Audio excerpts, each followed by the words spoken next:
Le soleil matinal de juin caresse délicatement les volets bleus de la petite maison provençale. Dans la chambre aux murs de pierre claire, Chloé ajuste une dernière fois sa robe devant le miroir ancien.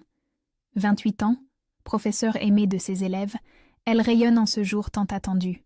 « Ma chérie, tu es absolument magnifique », murmure sa grand-mère depuis le seuil, les yeux brillants d'émotion. Chloé sourit tendrement. Dans quelques heures, elle épousera Thomas, ce médecin dévoué qui l'a conquise par sa douceur et sa patience. Et surtout, elle gagnera enfin une vraie mère en Marguerite, sa future belle-mère qui l'a accueillie avec une tendresse si particulière. « Cette robe vous plaît, grand-mère ? Elle est parfaite pour toi. » Chloé effleure le tissu soyeux de sa robe vintage des années 80, dénichée sur un site de vente en ligne après des heures de recherche. Le style romantique, avec ses manches bouffantes et sa dentelle délicate, correspondait exactement à ses rêves de petite fille. Des pas résonnent dans l'escalier. Marguerite apparaît dans l'embrasure, élégante dans son tailleur beige, tenant un petit bouquet de lavande. « Chloé, ma chérie, je voulais te voir avant. » Elle s'interrompt brutalement. Son visage, d'ordinaire si serein, se décompose en découvrant la robe. Le bouquet lui échappe des mains et tombe silencieusement sur le plancher. « Marguerite, tout va bien ?» La femme de 52 ans recule d'un pas, comme frappée par la foudre. Ses yeux se remplissent d'une terreur inexplicable. « Cette robe, où l'as-tu trouvée ? Sur Internet ? Elle vous déplaît ?» Marguerite déglutit péniblement. Ses mains se mettent à trembler violemment. « Il faut que tu l'enlèves. Maintenant. » Chloé et sa grand-mère échangent un regard perplexe. « Pourquoi ? Elle est parfaite pour mon mariage. »« Non !» Le cri de Marguerite déchire l'atmosphère paisible. « Tu ne peux pas porter cette robe. Pas celle-ci. » Chloé recule, saisie par la véhémence soudaine de sa belle-mère. « Marguerite, qu'est-ce qui vous prend ?» Sans répondre, Marguerite se précipite vers la salle de bain attenante et revient avec un seau d'eau qu'elle colore rapidement avec de la teinture bleue trouvée dans l'armoire de couture. « C'est pour ton bien, Chloé. Fais-moi confiance. » Avant que quiconque puisse réagir, elle lève le seau et verse son contenu sur la robe immaculée. L'eau bleue se répand comme une blessure sur le tissu précieux, transformant instantanément la robe de mariée en une œuvre d'art détruite. Chloé pousse un cri de stupeur. Sa grand-mère, choquée, porte la main à son cœur. « Marguerite, qu'avez-vous fait ?» Des voix s'élèvent au rez-de-chaussée. Les invités, attirés par le bruit, montent précipitamment l'escalier. Thomas apparaît en premier, impeccable en costume sombre, et découvre la scène avec horreur. « Maman, vous êtes devenue folle ?» Marguerite recule vers la porte, les larmes ruisselant maintenant librement sur ses joues pâles. Elle semble porter le poids d'un secret terrible. « Pardonne-moi, ma chérie. Un jour tu comprendras que j'ai voulu te sauver. » Elle s'enfuit en courant, laissant derrière elle une Chloé stupéfaite, dégoulinante de peinture bleue, et des invités médusés qui murmurent entre eux. Thomas entoure sa fiancée de ses bras, tentant de la consoler. « Je suis désolée, Chloé. Ma mère traverse une période difficile. Ce stress la fait craquer. » En aidant Chloé à retirer délicatement la robe souillée, sa grand-mère remarque quelque chose qui dépasse de la poche brodée. Elle tire sur un petit morceau de papier. Une étiquette de pressing apparaît, jaunie par le temps. S. Moreau. Nettoyage délicat. 2008. Qui était cette mystérieuse S. Moreau ? Le chaos règne dans la petite maison provençale. Les invités, troublés par la scène inexplicable, se dispersent progressivement en murmurant. Chloé, encore sous le choc, fixe l'étiquette de pressing entre ses doigts tremblants. S. Moreau, 2008, lit-elle à voix haute. Grand-mère, connaissez-vous cette personne ? Sa grand-mère secoue la tête, perplexe. Non, ma chérie. Peut-être l'ancienne propriétaire de la robe ? Thomas, rouge de colère et d'humiliation, fait les 100 pas dans la chambre. Ma mère a complètement perdu la raison. Détruire votre mariage devant tout le village. C'est inadmissible. Il se tourne vers Chloé, ses yeux bleus d'ordinaire si doux maintenant emplis de frustration. Je vais la retrouver et exiger des explications. En attendant, reportons la cérémonie.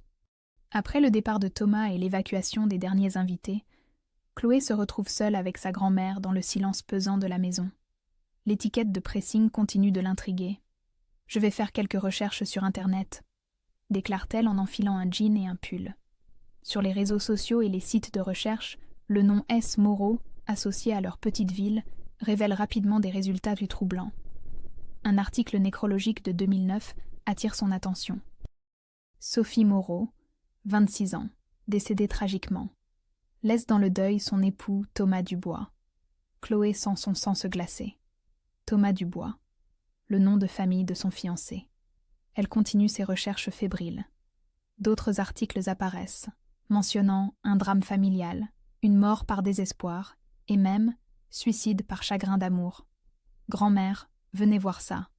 Sa grand-mère chausse ses lunettes et lit par-dessus son épaule. Thomas était marié avant ?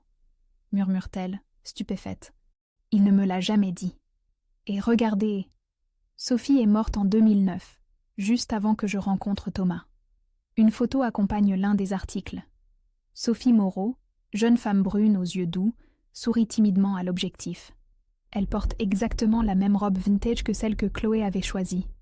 Quand Thomas revient en fin d'après-midi, le visage sombre, Chloé l'attend dans le salon avec l'ordinateur portable ouvert.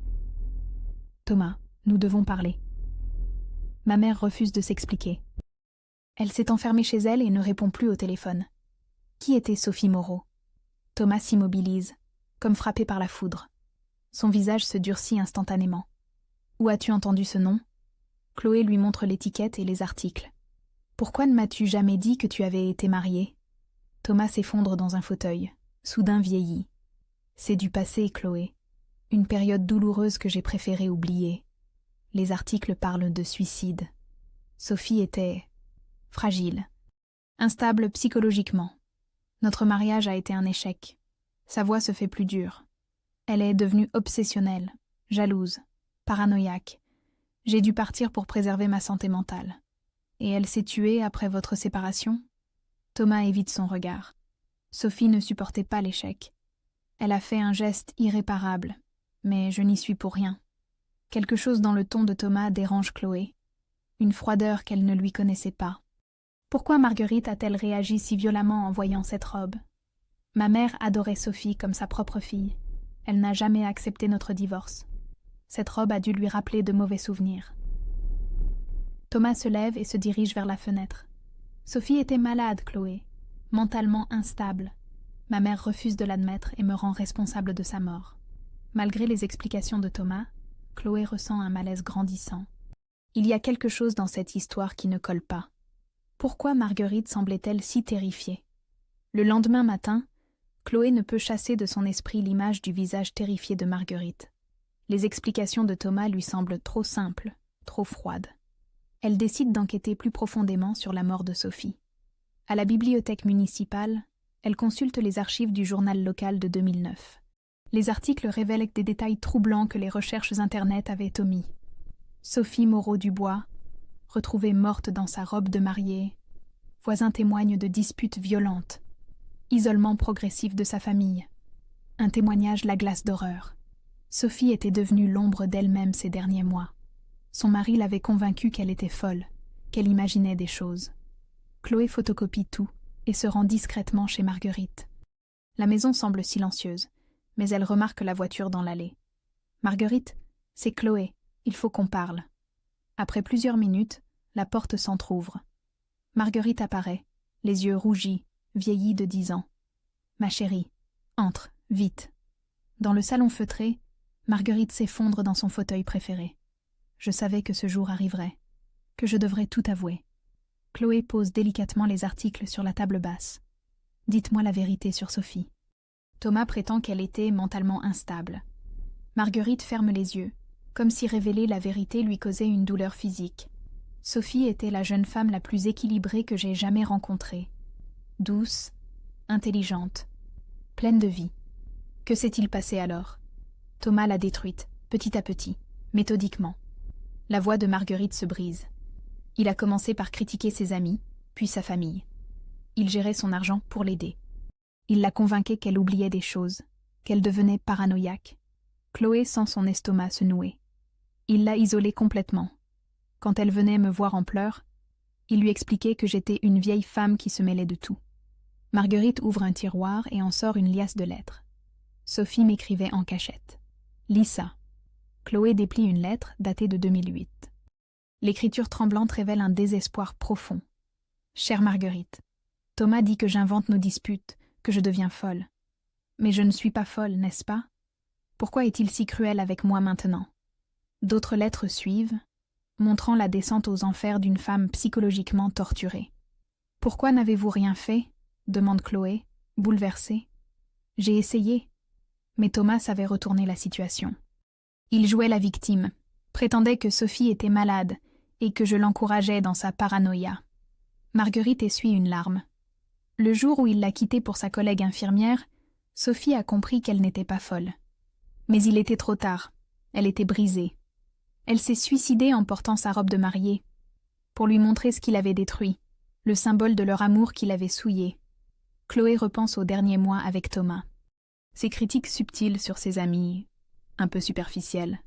Sa façon de gérer leur sortie, pour lui éviter du stress. Ses remarques sur sa tendance à dramatiser. Marguerite, croyez-vous que Thomas recommence avec moi? Le silence de Marguerite est éloquent. Elle prend les mains de Chloé dans les siennes. En te voyant dans cette robe identique, j'ai revu Sophie le jour de sa mort. Je ne pouvais pas te laisser subir le même sort. Chloé réalise avec effroi qu'elle vit déjà les prémices de ce que Sophie a enduré. Comment Thomas allait-il réagir quand il découvrirait qu'elle connaissait la vérité? De retour chez elle, Chloé relit attentivement les lettres de Sophie, un frisson d'horreur parcourant son échine. Chaque phrase résonne douloureusement avec sa propre expérience récente. Thomas dit que mes amis me montent à la tête. Cette phrase lui rappelle les commentaires subtils de son fiancé. Tes collègues sont un peu jalouses de notre bonheur. Tu ne trouves pas? Ils gèrent notre compte joint pour m'éviter le stress. Exactement comme Thomas avait proposé de simplifier leurs finances après leur fiançailles. Je me sens si confuse. J'oublie des conversations entières. Chloé se souvient de ces moments où Thomas lui affirmait qu'elle avait accepté des choses qu'elle était certaine d'avoir refusées. Le téléphone sonne. Thomas. Chloé? Où étais-tu? J'ai appelé 3 fois. Cette pointe de reproche dans sa voix, qu'elle attribuait autrefois à l'inquiétude, lui paraît soudain menaçante. J'étais à la bibliothèque. Pourquoi faire? Tu n'as pas cours aujourd'hui? Cette surveillance constante qu'elle prenait pour de l'attention? Thomas, nous devons parler sérieusement de Sophie. Un silence glacé s'installe. Je t'ai tout dit hier. Cette histoire est close, Chloé. J'ai lu des articles détaillés. Sophie n'était pas malade mentalement. Qui t'a dit ça? Ma mère? Le ton devient dur, accusateur. Tu vas croire une vieille femme rongée par la culpabilité plutôt que l'homme qui t'aime? Cette technique de retournement de situation, Sophie l'avait décrite dans ses lettres. J'aimerais rencontrer la sœur de Sophie. Absolument pas. Cette femme est instable. Elle te remplirait la tête d'idées fausses. Thomas arrive chez elle 1 heure plus tard, le visage fermé. Il examine la table où traînent encore quelques photocopies d'articles. Tu fouilles dans ma vie privée maintenant? Thomas, j'essaie juste de comprendre. Comprendre quoi? Que ma première épouse était déséquilibrée et que ma mère refuse de l'accepter? Il s'approche d'elle, et pour la première fois, Chloé recule instinctivement. Sophie était possessive, Chloé, exactement comme tu deviens en ce moment. Cette phrase la frappe comme une gifle. Elle aussi fouillait dans mes affaires, questionnait mes choix, doutait de mes paroles. Chloé reconnaît la manipulation décrite par Sophie. Retourner la situation pour faire de la victime la coupable. Tu me déçois, Chloé. Je pensais que tu me faisais confiance. Il ramasse les articles et les froisse. Ma mère t'a monté contre moi, c'est évident. Elle a toujours été jalouse de mes relations. Marguerite n'est pas jalouse, Thomas. Elle a peur pour moi. Peur de quoi? De ton bonheur? Il se radoucit soudain. Change de tactique. Écoute, ma chérie. Je comprends que cette histoire te trouble. Mais ne laisse pas le passé détruire notre avenir. Il tente de la prendre dans ses bras. Mais Chloé résiste. J'ai besoin de temps pour réfléchir. Le masque tombe instantanément. Temps pourquoi? Pour écouter ma mère me calomnier? Pour détruire 3 ans d'amour à cause de ragots? Sa voix se fait menaçante. Fais attention, Chloé. Tu ressembles de plus en plus à Sophie. Cette paranoïa, ces soupçons, c'est exactement comme ça que notre mariage a commencé à se détériorer. Après son départ, Chloé s'effondre sur son canapé, tremblante. Elle vient de reconnaître dans les yeux de Thomas la même froideur calculatrice que celle décrite dans les dernières lettres de Sophie. Le lendemain, elle contacte discrètement Claire Moreau, la sœur de Sophie. Elles conviennent d'un rendez-vous dans un café discret du village voisin. Claire, femme d'une quarantaine d'années aux yeux tristes, accueille Chloé avec un mélange de méfiance et d'espoir. « Marguerite m'a prévenu que vous pourriez m'appeler. Elle pense que vous êtes en danger. Racontez-moi votre sœur. » Sophie était lumineuse, indépendante, joyeuse, jusqu'à ce qu'elle rencontre Thomas. Claire sort son téléphone et montre des photos. « Regardez. Avant Thomas, après 6 mois avec lui, puis juste avant sa mort. » L'évolution est saisissante. La jeune femme rayonnante devient progressivement une ombre fragile, le regard éteint. Il l'a détruite systématiquement. Et maintenant, il recommence avec vous. Le téléphone de Chloé vibre. Un message de Thomas. « Où es-tu ? J'ai besoin de te voir. Immédiatement. » Comment allait-elle échapper au même destin tragique que Sophie ? Tantar novament. Le message de Thomas résonne dans l'esprit de Chloé comme une menace à peine voilée. Claire observe son visage qui se décompose. « Il vous contrôle déjà, n'est-ce pas ?» murmure-t-elle avec compassion. Chloé hoche la tête, réalisant l'ampleur de sa situation. Elle tape rapidement une réponse. « Je rentre bientôt. »« Ne rentrez pas chez vous ce soir. » conseille Claire fermement. « Allez chez Marguerite. » Thomas peut devenir dangereux quand il perd le contrôle. Dangereux comment ? Sophie m'avait raconté ses colères. Il ne frappait jamais, mais il cassait des objets, criait, menaçait de se faire du mal si elle le quittait. Chloé sent un frisson glacé parcourir son échine. Une fois, il avait même menacé de se jeter d'un pont si elle partait. Sophie était restée par culpabilité. En arrivant chez Marguerite, Chloé trouve sa belle-mère qui l'attend, inquiète. « Ma chérie, Thomas est passé il y a 1 heure. Il était dans un état terrible, réclamant de savoir où tu étais. Qu'avez-vous répondu ? Que je n'en savais rien. Il m'a accusé de t'avoir monté contre lui, comme avec Sophie. » Marguerite prend les mains de Chloé dans les siennes. « Il faut que tu le quittes, ma chérie. Maintenant, avant qu'il soit trop tard. » J'ai peur de sa réaction. Moi aussi. Mais j'ai plus peur encore de ce qui t'arrivera si tu restes. Le téléphone de Chloé se met à vibrer sans arrêt. Thomas l'appelle toutes les 10 minutes. Finalement, elle décroche. « Chloé, où es-tu ? Je me fais un sang d'encre. » Sa voix oscille entre inquiétude feinte et colère contenue. « Thomas, nous devons parler. Je pense qu'il vaut mieux qu'on se sépare. » Un silence de mort s'installe. « Qu'est-ce que tu dis ? Notre relation ne fonctionne pas. J'ai besoin d'espace. »« C'est ma mère qui t'a dit ça. Cette vieille folle t'a empoisonné l'esprit. » Le ton devient agressif, menaçant. « Tu fais exactement comme Sophie. Tu détruis notre amour à cause de mensonges. Thomas, calmez-vous. » Me calmer ? La femme que j'aime me quitte à cause des délires de ma mère, et je devrais me calmer ? Il se met à sangloter au téléphone. « Chloé, je t'en supplie, je ne peux pas vivre sans toi. Si tu me quittes, je ne réponds plus de rien. » Cette manipulation émotionnelle que Claire avait décrite. « Thomas, je vais raccrocher maintenant. »« Non, attends, si tu raccroches, j'irai sur le pont de la rivière. Tu sais lequel ?» Chloé ferme les yeux, reconnaissant le même chantage affectif qu'avait subi Sophie. « Ce sera ta faute si je fais quelque chose d'irréparable. » Elle raccroche, les mains tremblantes. « Il menace de se suicider, » dit-elle à Marguerite. C'est exactement ce qu'il faisait avec Sophie. Pure manipulation. Pendant la nuit, Thomas bombarde Chloé de messages alternant entre supplications et menaces. « Je t'aime plus que ma vie. Tu me déçois énormément. Ma mère t'a empoisonné contre moi. Je vais tout dire sur ton passé à tes élèves. » Le lendemain matin, Chloé découvre avec horreur que Thomas a répandu des rumeurs au village. Ses collègues l'appellent, inquiètes. « Chloé, Thomas dit que tu as eu une dépression nerveuse et que tu deviens paranoïaque. Il prétend que sa mère est sénile et raconte n'importe quoi. Il dit que tu as besoin d'aide psychologique. » La stratégie de destruction de réputation que Sophie avait subie. L'après-midi, Marguerite et Chloé se rendent ensemble au commissariat pour porter plainte pour harcèlement. Mais l'accueil est froid. Thomas Dubois, le médecin, un homme si respectable, vous êtes sûr que ce n'est pas un simple malentendu amoureux ? Il jouit d'une excellente réputation en ville. En sortant du commissariat, Chloé se sent désespérément seule. Thomas bénéficie de sa position sociale pour retourner l'opinion publique contre elle. Comment Sophie a-t-elle tenu si longtemps ? Murmure-t-elle. Elle n'a pas tenu, répond tristement Marguerite. Et c'est exactement ce que Thomas espère que tu feras. Cette nuit-là, des cailloux frappent la fenêtre de Marguerite. Comment Chloé pourrait-elle échapper à ce cercle infernal ? Les cailloux contre la fenêtre cessent vers 4 heures du matin.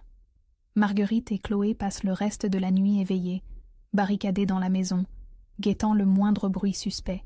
« Nous ne pouvons pas vivre ainsi », murmure Chloé au petit matin.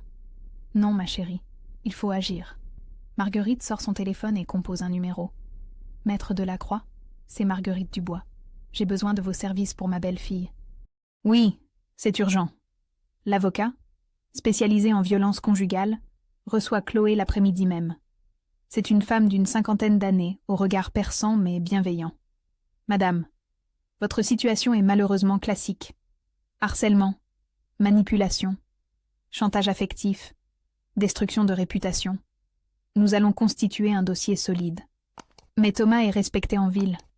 Justement, plus ils ont une façade respectable, plus leur chute est spectaculaire quand la vérité éclate. Maître Delacroix explique la procédure pour obtenir une ordonnance de protection. En attendant, ne restez jamais seul. Documentez tout. Messages, appels, témoins des incidents. Chloé déménage temporairement chez Marguerite. Celle-ci l'encourage à reprendre contact avec ses anciennes amies, que Thomas l'avait progressivement poussée à délaisser. Il disait qu'elles étaient jalouses de notre bonheur, réalise Chloé. Sophie me disait exactement la même chose. Peu à peu, Chloé redécouvre sa personnalité étouffée. Elle recommence à rire, à exprimer ses opinions sans craindre les critiques.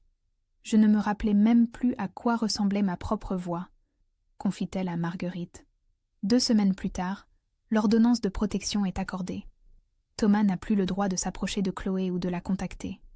Mais l'isolement social continue. Au supermarché, des regards s'évitent, des conversations s'arrêtent sur son passage. « Le pauvre Thomas !» entend-elle murmurer. Sa fiancée l'a quitté sans raison. Un soir, Marguerite propose une solution inattendue. « Et si nous créions un groupe de soutien pour les femmes qui vivent ce que tu as vécu? Vous pensez qu'il y en a d'autres ici? Plus que tu ne l'imagines, ma chérie. » Elle place discrètement des annonces dans les cabinets médicaux et les pharmacies. La première réunion a lieu dans le salon de Marguerite. 3 femmes se présentent. Leurs histoires résonnent douloureusement avec celles de Chloé.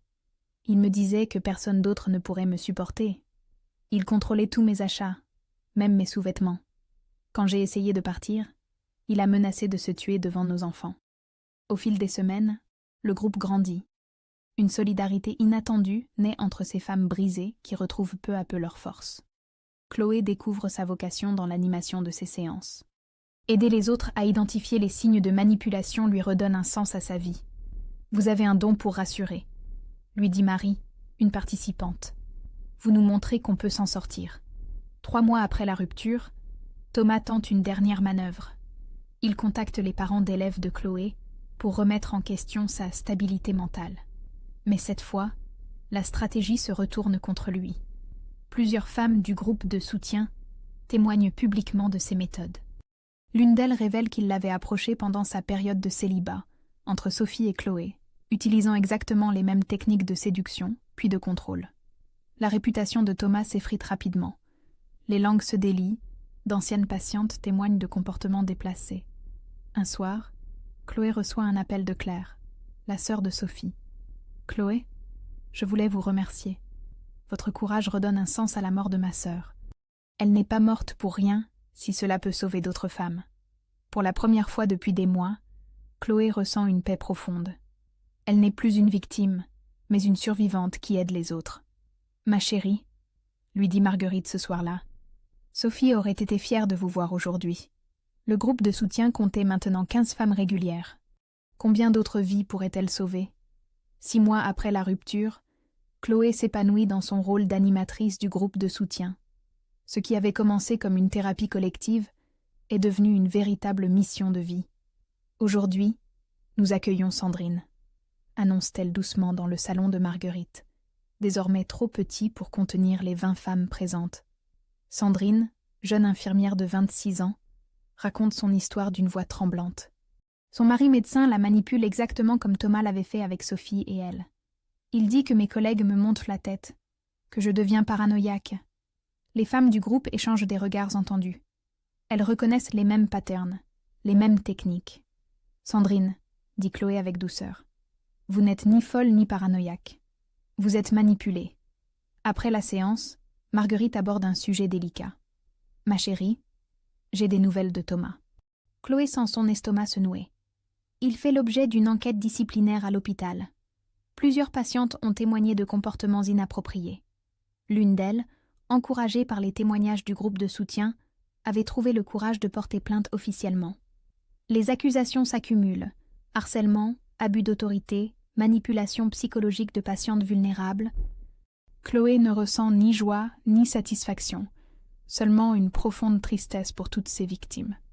2 semaines plus tard, Thomas perd son droit d'exercer.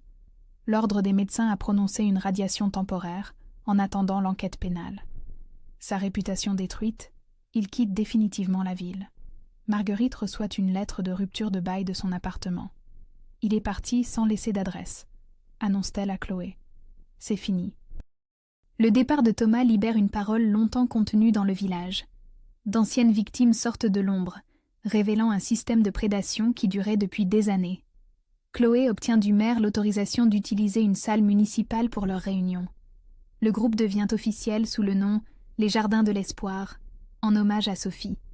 Un jour, en préparant une séance, Chloé entend frapper à la porte de la mairie. « Excusez-moi, vous êtes bien Chloé Martin ?» Un homme d'une 40aine d'années, au regard doux et respectueux, se tient devant elle. « Je suis Julien Rousseau, psychologue. J'aimerais proposer mon aide à votre association. » « En tant que bénévole ? » ?»« Oui. Votre travail est remarquable, mais vous pourriez bénéficier d'un soutien professionnel. » Julien explique qu'il s'est spécialisé dans l'accompagnement des victimes de violences psychologiques, après avoir vu sa propre sœur détruite par un mari manipulateur. Votre histoire a fait le tour de la région. Elle donne espoir à beaucoup de femmes. Sa collaboration avec Julien enrichit considérablement les séances. Il apporte des techniques thérapeutiques que Chloé s'approprie rapidement.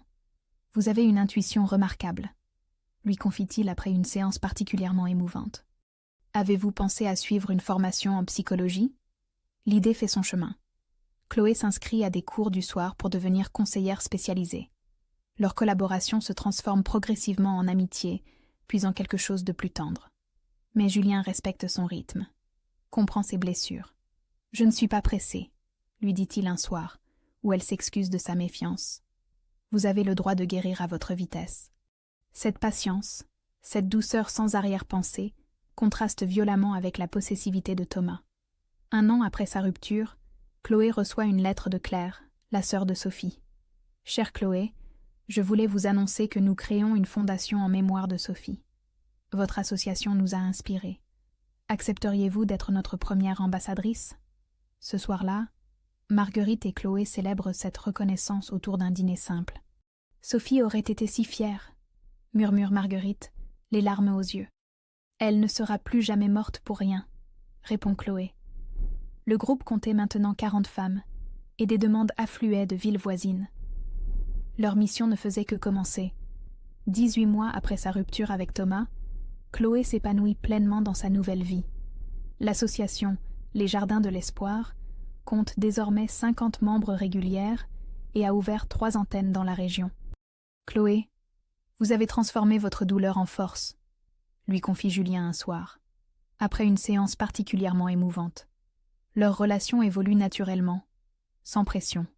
Julien comprend ses blessures, respecte ses silences, célèbre ses victoires. Avec lui, Chloé redécouvre ce qu'est un amour sain, celui qui libère au lieu d'enchaîner. « Je n'arrive pas à croire que j'ai failli épouser Thomas », avoue-t-elle à Marguerite. « Le plus important, c'est que vous vous en soyez sortis. » Sophie n'a pas eu cette chance. Ce matin-là, Claire appelle avec une proposition inattendue. « Chloé, nous organisons un mémorial pour Sophie le mois prochain, jour anniversaire de sa mort. Accepteriez-vous de prendre la parole ? Que voulez-vous que je dise ? La vérité, votre parcours, comment sa tragédie a permis de sauver d'autres vies. La cérémonie a lieu dans l'église du village natal de Sophie. Une centaine de personnes se rassemblent, familles, amis, et surtout, les femmes sauvées par l'association. Chloé monte à la tribune, sereine malgré l'émotion. Sophie Moreau n'est pas morte par amour. Elle est morte par manipulation. Il est important de le dire clairement. Un murmure parcourt l'assistance. Sophie était une femme forte, intelligente, pleine de vie. Elle a été détruite méthodiquement par un homme qui utilisait l'amour comme une arme. Chloé raconte son propre parcours, comment les signes étaient les mêmes, comment Marguerite l'a sauvée. Sophie n'est plus là pour témoigner, mais sa mort a ouvert les yeux de beaucoup d'entre nous. Grâce à elle, 43 femmes ont quitté des relations toxiques cette année. Dans l'assistance, Claire pleure silencieusement, enfin apaisée. Sophie n'est pas morte pour rien. Elle est notre ange gardien, celle qui nous guide vers la lumière quand nous sommes perdus dans l'obscurité de la manipulation. Après la cérémonie, une surprise attend Chloé. La mère du village lui remet officiellement les clés d'un nouveau local. Madame Martin, notre conseil municipal a voté à l'unanimité la création d'un centre Sophie Moreau pour l'aide aux victimes de violences psychologiques. Le centre, financé par des dons privés et des subventions, permettra d'accueillir les femmes dans un cadre professionnel avec psychologues, avocats et assistantes sociales. C'est le plus beau cadeau que nous puissions faire à sa mémoire, murmure Claire en visitant les locaux flambant neufs. Quelques semaines plus tard, Chloé reçoit un appel inattendu du commissaire de son ancien village. « Madame Martin, j'ai des nouvelles concernant Thomas Dubois. » Chloé sent son cœur se serrer. Il a été arrêté à Lyon pour harcèlement et menace sur une collègue de travail. Votre témoignage et celui des autres victimes ont contribué à son inculpation. Thomas récidivait, comme Marguerite l'avait prédit, mais cette fois, ses victimes n'étaient pas seules et démunies. L'instruction révèle un pattern de comportement sur 15 ans. Vous n'étiez ni les premières, ni les dernières. Justice était enfin rendue, non par vengeance, mais par protection d'autres femmes. Ce soir-là, Julien propose une promenade au bord de la rivière. Il s'arrête sur le pont, où Thomas menaçait autrefois de se jeter. « Vous savez quoi ?» dit Chloé en regardant l'eau couler paisiblement. « Ce pont ne me fait plus peur. Thomas n'a plus aucun pouvoir sur moi. Vous êtes devenue plus forte que tout ce qu'il vous a fait subir. Nous sommes plus fortes. Marguerite, les femmes du groupe, vous, nous formons une vraie famille maintenant. » Julien prend délicatement sa main. « Chloé, je ne veux pas vous presser, mais j'aimerais faire partie de cette famille pour longtemps. » Pour la première fois depuis Thomas, Chloé envisage l'avenir avec sérénité. Un avenir construit sur la confiance, le respect mutuel et l'amour véritable. Le lendemain, elle annonce à Marguerite sa décision de reprendre des études de psychologie à plein temps. Pour devenir thérapeute spécialisée, Sophie me montre la voie à suivre. Marguerite sourit à travers ses larmes d'émotion. « Ma chérie, vous honorez sa mémoire de la plus belle façon. Le centre Sophie Moreau ouvrait ses portes dans 1 mois, et les demandes d'aide affluaient déjà. Combien de Sophie pourrait-elle sauver ensemble ? 2 ans et demi après ce matin tragique, où Marguerite avait jeté de la peinture bleue sur sa robe, Chloé se tient devant le même miroir ancien. Mais aujourd'hui, tout a changé. « Tu es éblouissante, ma chérie », murmure Marguerite, les yeux brillants de fierté. Chloé porte une robe qu'elle a elle-même transformée. L'ancienne robe vintage, entièrement teinte en bleu saphir, avec de délicates broderies dorées représentant des oiseaux s'envolant vers la liberté. Ce qui avait été détruit était devenu plus beau encore. « Cette couleur vous va à merveille », dit Claire en ajustant le voile bleu clair. Sophie aurait adoré voir ça. Aujourd'hui, Chloé épouse Julien dans une cérémonie simple, mais infiniment plus authentique que celle qui avait été brisée. Dans le petit jardin du centre Sophie Moreau, 50 personnes se rassemblent. Les femmes de l'association, leurs familles, et tous ceux qui forment désormais sa vraie famille. « Nerveux ?» demande Marguerite à Julien, qui attend sa future épouse près de l'hôtel de fortune décoré de lavande. « Impatient », répond-il avec un sourire radieux. « J'ai eu le privilège d'observer Chloé se reconstruire. C'est la femme la plus courageuse que je connaisse. » Marie, une ancienne membre du groupe devenue animatrice, fait office de témoin. À ses côtés, Lisa, échappée récemment d'un mariage toxique, serre dans ses bras sa petite fille de 5 ans. « Regarde maman, comme elle est belle en bleu », murmure l'enfant. La cérémonie commence par un hommage à Sophie. Claire dépose une rose blanche sur une photo de sa sœur, placée sur une table d'honneur. « Sophie, tu es avec nous aujourd'hui. Ton sacrifice a permis cette renaissance. » Quand Chloé entre dans le jardin au bras de Marguerite, qui fait office de père adoptif, un silence ému s'installe. Sa robe bleue scintille sous le soleil d'automne, transformant la tragédie en triomphe. Dans ses vœux, Chloé s'adresse d'abord aux femmes présentes. « Mes sœurs de combat, vous qui m'avez aidé à me reconstruire, ce mariage vous appartient aussi. Il prouve qu'après la nuit, l'aube revient toujours. » Puis elle se tourne vers Julien. « Julien, vous m'avez appris qu'aimer, ce n'est pas posséder mais libérer. Avec vous, je n'ai jamais eu peur d'être moi-même. » La voix de Chloé se brise légèrement d'émotion. « Il y a 2 ans et demi, une femme courageuse a détruit ma robe blanche et avec elle, mes illusions. Marguerite, vous m'avez sauvé la vie. » Marguerite essuie une larme, bouleversée. Cette peinture bleue que j'ai d'abord vue comme une catastrophe était en réalité un cadeau. Elle a révélé la vérité, brisé mes chaînes invisibles et m'a menée vers ma vraie destinée. Elle touche délicatement sa robe transformée. Aujourd'hui, je porte le bleu avec fierté. C'est la couleur de ma libération, de notre victoire collective sur la manipulation et le mensonge. Julien prend ses mains dans les siennes. « Chloé, vous avez transformé votre douleur en force pour aider les autres. Je promets de vous accompagner dans cette mission, de respecter votre indépendance et de scélérer votre courage chaque jour de notre vie. » Après l'échange des alliances simples mais chargées de sens, le maire prononce les mots traditionnels. Mais c'est Marguerite qui a le dernier mot. « Mes enfants, votre amour est né des cendres de la tragédie. Il est plus fort que tout parce qu'il est fondé sur la vérité, le respect et la liberté. » La petite réception se déroule dans la joie simple et authentique.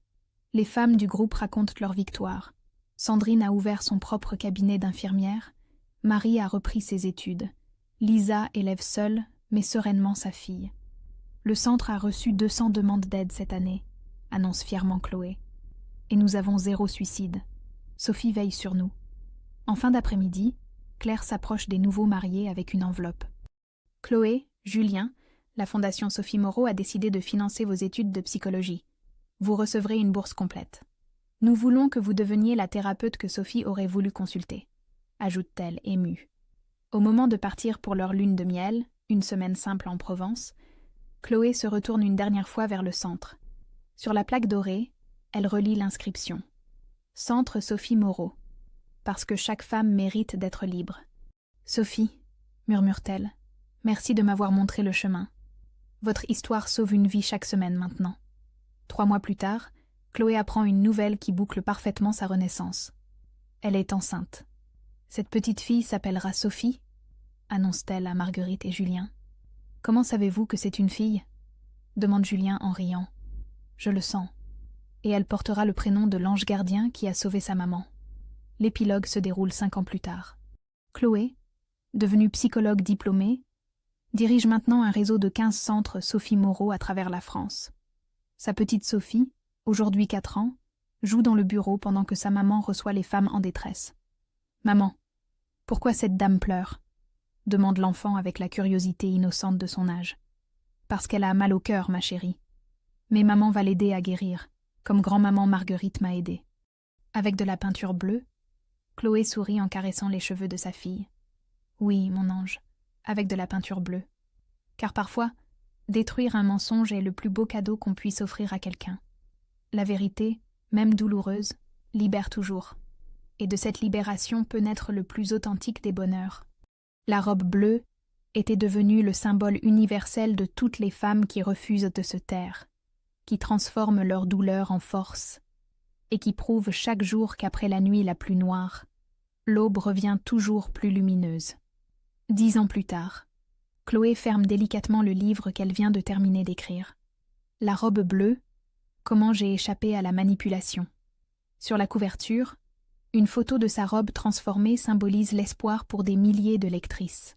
« Maman, c'est l'histoire de grand-maman Marguerite ?» demande Sophie, maintenant 9 ans, en découvrant le manuscrit. C'est notre histoire à toutes, ma chérie. Par la fenêtre de son bureau, Chloé observe le campus universitaire où elle enseigne la psychologie. Ses cours sur la violence conjugale affichent complet chaque semestre. Les étudiantes l'appellent affectueusement « Professeur Courage ». Marguerite, 67 ans, arrive en tenant par la main petit Thomas, 2 ans, le fils de Chloé et Julien. Le réseau compte aujourd'hui 50 centres Sophie Moreau, annonce-t-elle fièrement. 1200 femmes sauvées cette année et 15 tentatives de suicide évitées. Julien entre avec un sourire radieux, tenant une lettre officielle. Chloé, le ministère accepte votre projet de loi. La manipulation psychologique sera bientôt reconnue officiellement comme violence conjugale. Ce soir, comme chaque 15 septembre, elles se rendront sur la tombe de Sophie déposer des roses bleues. Désormais, elles ne sont plus seules. Des centaines de femmes du réseau les rejoignent chaque année. Elle nous sourit d'en haut, murmure toujours Claire, désormais directrice de la Fondation internationale, qui s'étend maintenant en Europe. La petite Sophie lève ses yeux curieux vers sa maman. « Dis, maman, tu raconteras mon histoire un jour. » Chloé la serre contre elle en souriant. « Toi, ma chérie, tu écriras ta propre histoire.